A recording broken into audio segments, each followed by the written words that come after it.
Got it. Sorry. We are live with everybody. If you're watching a recording of this, or if you're watching this live, comment down below if you're on Facebook. If you're watching a recording, let us know as well, because we want to make sure that you got this.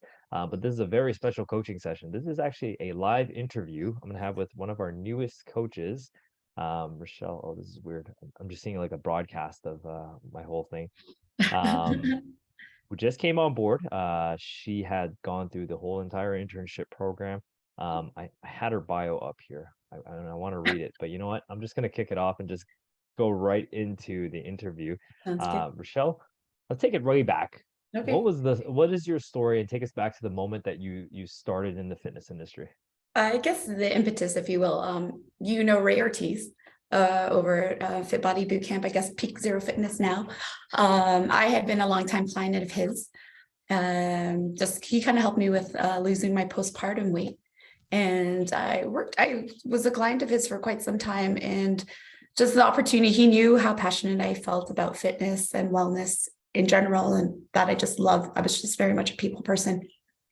And so the opportunity came up to teach some of his classes, and it kind of kickstarted from there. So from there, got my PT cert, did my PN, Precision Nutrition Level 1 certification, and long story short, began my personal training, fitness coaching career, if you will. So a bit of a shift for me since I've been in the corporate space for many, many years. And so on. So yeah, it's just nice to be able to pursue or follow my passion, sort of like in my midlife, if you will. So yeah. Good little shift.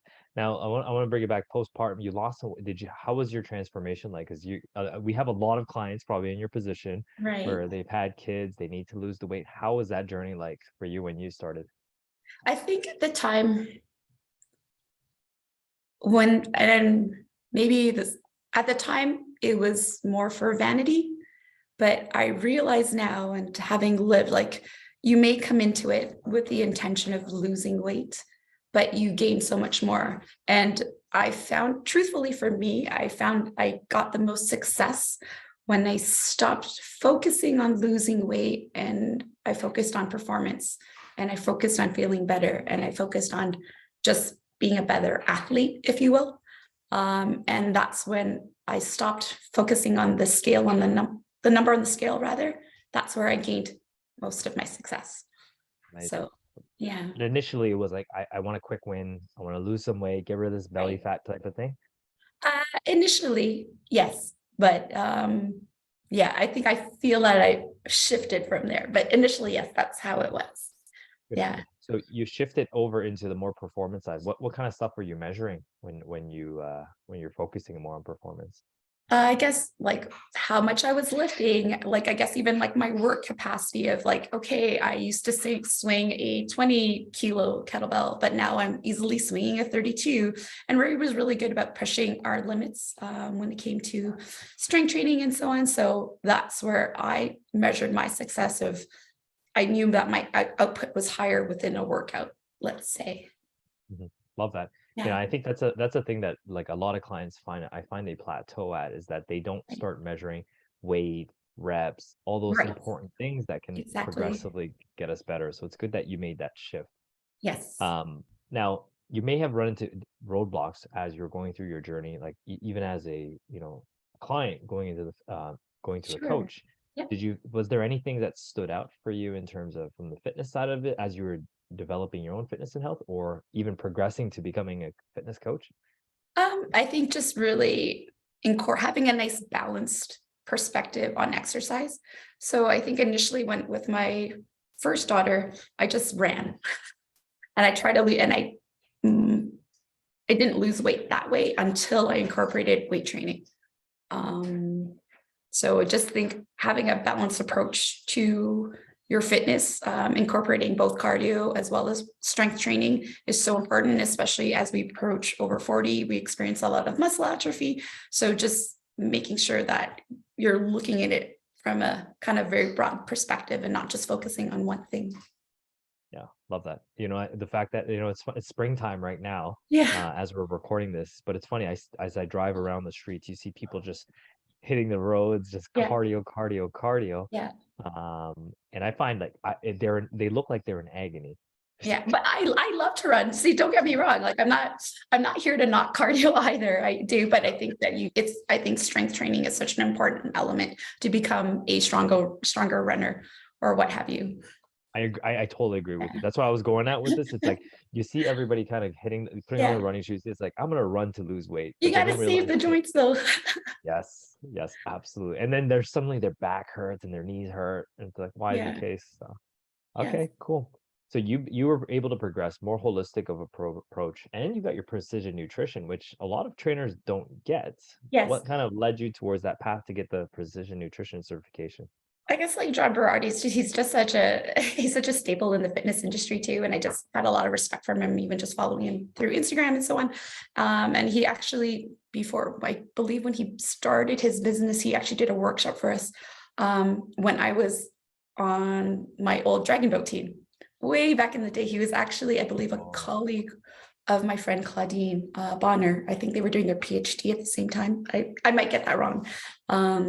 So just a big fan of his point of view. And so it felt like a natural transition for me that I should take that cert just so that I could offer a better value to my clients, because so much of it is so much more than the hour you're going to spend with me. It's like, how are you going to operate throughout the day when it comes to eating, even mindset, sleeping, and so on. So and I like his like kind of holistic view of health and his agnostic view as well on diet, even. And you know what I mean by that. Yeah, he's diet agnostic. He's It doesn't diet really agnostic. it's good, but it's true because everybody has their own way of eating culturally and everything. So you need that. Exactly. What would you say is like your biggest takeaway from the course and even like working with clients in terms of like nutrition? Like what would you say is like one thing people need to focus on? One or Oh, two things. focusing on what you're adding to your diet versus what you're removing.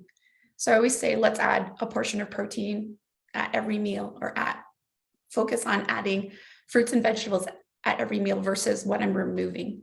And I just feel that once you focus on the addition, it's sort of, you're not so focused on, oh my God, I can't have that.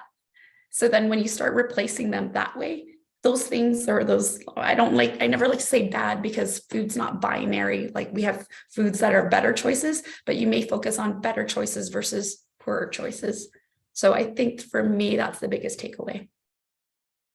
The spectrum that Yes. people have to choose from. Yes. Okay, cool. Now I want to talk about your fitness and health. Now, Sure. You've got a lot of hobbies. You talked about one of them is running. Too many. Now, what do you do to stay healthy and fit?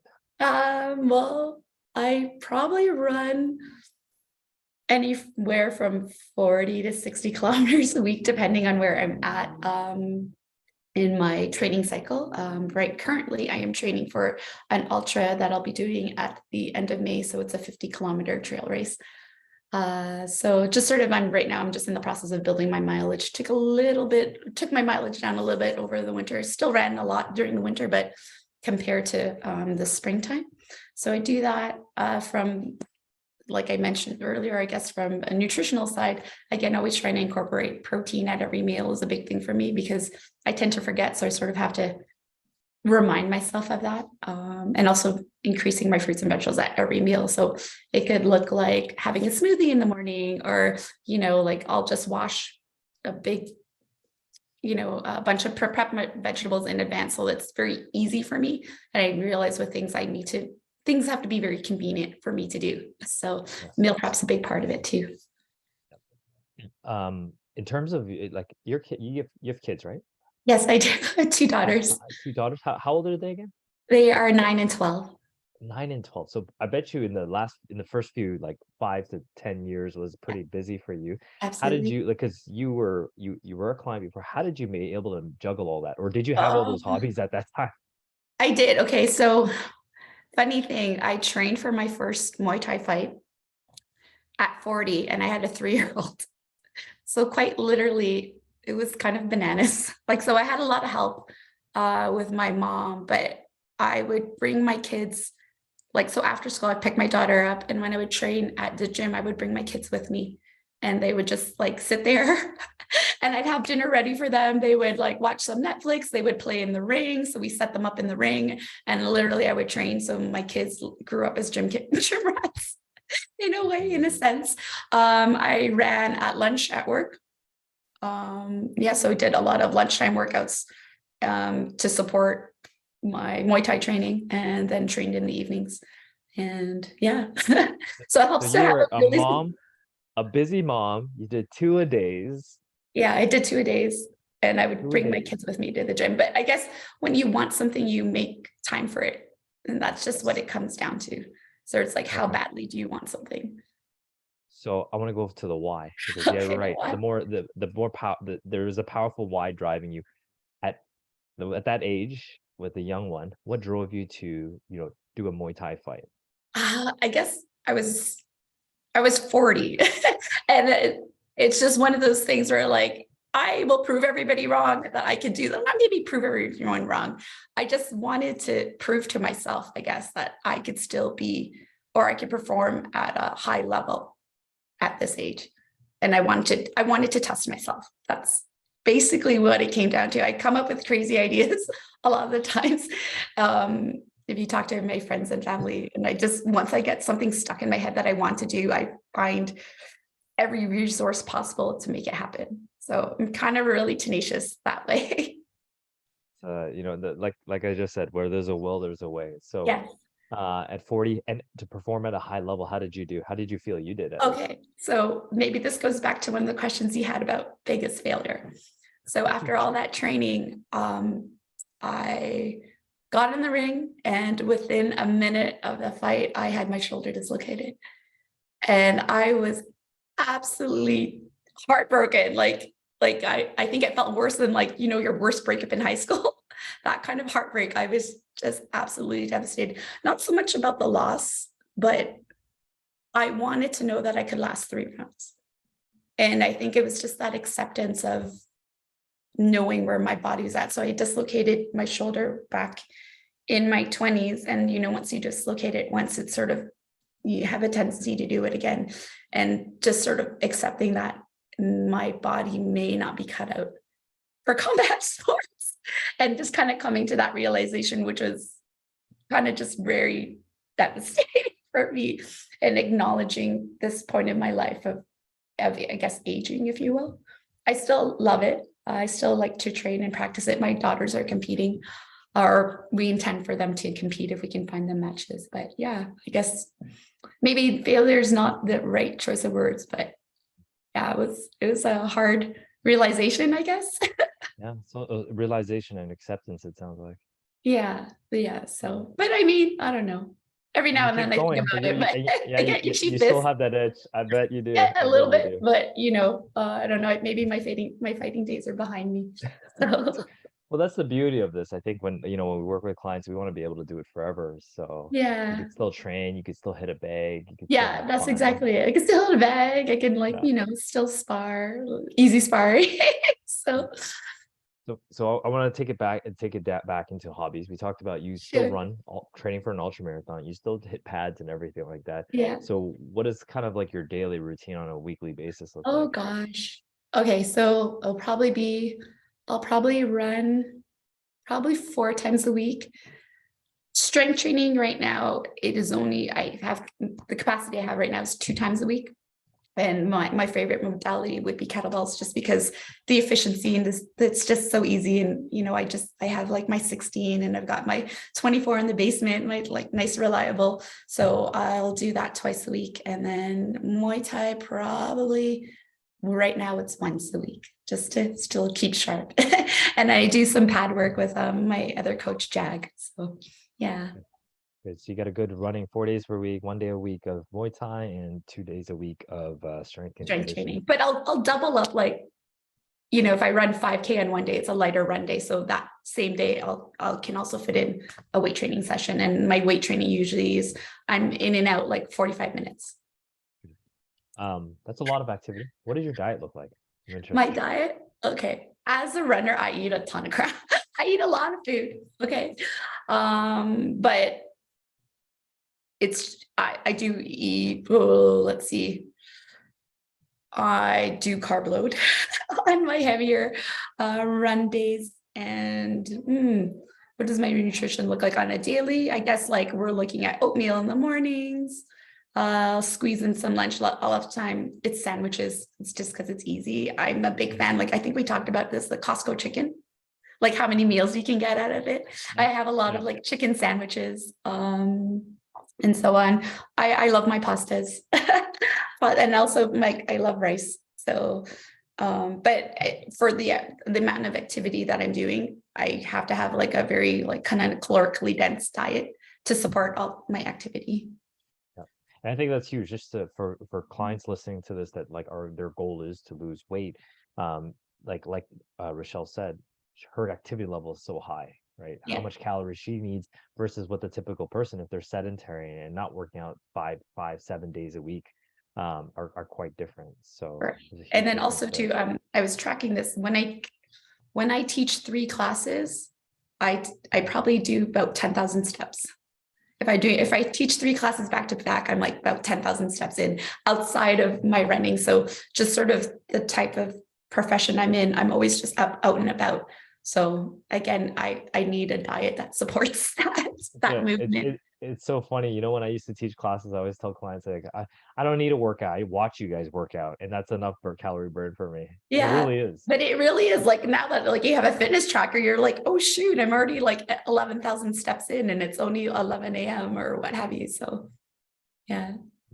So as a new team member, I always suggest books. There's always books Yes. for coaches to read. Are there 3 books you're currently reading, or maybe top 3 books in your library that you love? Top 3 books that I love. I love A Fine Balance from Rohinton Mystery, but it's very sad. But I love that book. Atomic Habits is like highly recommend that. I love Becoming Michelle Obama. Is that already 3? And Michelle, I'm Becoming from Michelle Obama for my recommendations. I'm not currently in the middle of books. I'm a big podcast listener. So, but on the daily, I think for me, it's like post reports, NPR's up first. So I listen to podcasts a lot when I'm running. Well, I can imagine all the hours you put in. You can get through a lot of podcasts, I bet. Yeah. Awesome.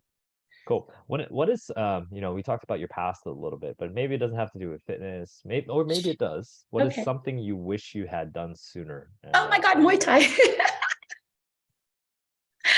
I think I discovered it at like, I don't know, my late 30s, like maybe at 38, but sometimes I think, wow, like what if I had started if I went like in my 20s even. So just when if my body had a little bit more to give.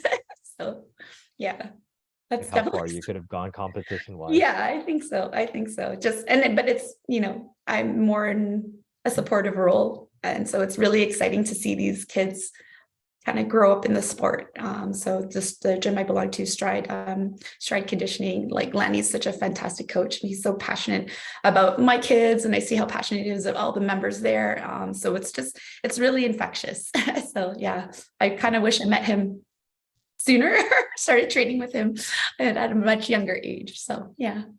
Well, the good news is you're training now. So yeah, like I'm still exactly. That's good. It's like the quote I heard. It's like the best time to plant a tree is like 20 years ago, but the next best time is right now. That's exactly what you're doing. So good. But yes, exactly. One funny question I always ask, because I grew up with kung fu and action movies. That's kind of what got me into combat sports and martial arts. Do you have a favorite kung fu or action movie, and why? Okay, so I'm not huge into kung fu movies, but I do love Ip Man. Because it's like, who doesn't love a good like backstory? So yeah, and Donnie Yen. So Donnie, yeah, he's like fantastic in it. Yeah, he's old school, so that's a good one. Definitely watch that one. Quotes. I don't know about you, but I talk to myself a lot when I work out. So I gotta always think of these quotes. I even talk to a lot when I train classes. Is there one quote that gets you fired up, or one that you use to fire people up? And when I use, you can do hard things. It's something I tell myself repeatedly when it's like, I don't want to do this, or I'm running, or if I'm struggling. And sometimes even just with clients, I always remind them, you can do hard things. this is hard. Like, it's not meant to be easy. This is hard, but you can do it. And I love to discover people's strength or what they have capacity for and helping them untap that. And maybe they don't realize it. So yeah, you can do hard things. I tell my kids that all the time. Do hard things. Yeah. Every time they say something's hard, do hard things. But so I love it. Resonated Yes. totally.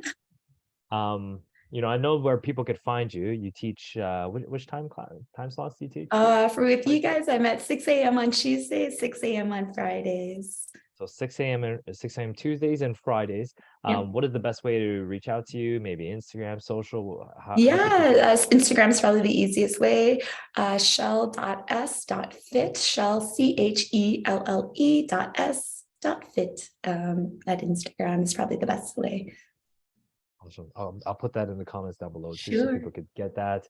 Rachelle, I want to welcome you from on behalf of the entire Fight Fit team. Welcome. You've gone through a lot. I know you went through our whole internship process successfully, and we're so happy to have you part of the team. And Thank you. looking forward to see you train with more clients and kick their butts a little bit. I'm excited. I'm excited to work with more folks, and yeah, let's make some magic happen.